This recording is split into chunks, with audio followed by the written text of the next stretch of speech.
এখনো কি সুইসাইড করার ভূত মাথায় আছে নাকি গেছে? না, মাথায় নেই, চলে গেছে। যাক ভালো। তোমার কাছে একটা গোপন কথা বলতে আসছি। গোপন কথা? কি গোপন কথা ম্যাডাম? তুমি সাইকেল চালাতে পারো? হ্যাঁ পারি। তুমি কি আমাকে সাইকেলে করে পুরো গ্রামটা ঘুরে দেখাতে পারবে?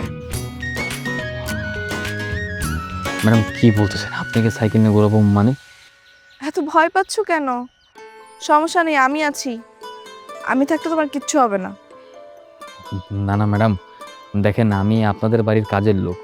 আপনার বাবা দয়া করে আপনাদের বাড়িতে আমাকে থাকতে দিয়েছেন, এর জন্য আমি আপনাদের প্রতি কৃতজ্ঞ। এখন আমি যদি আপনার সাথে সাইকেলে ঘুরি, লোকে কি বলবে, বা গ্রামবাসীর কেউ যদি জানতে পারে, আমাকে আস্ত রাখবে না। আচ্ছা, তাহলে রাত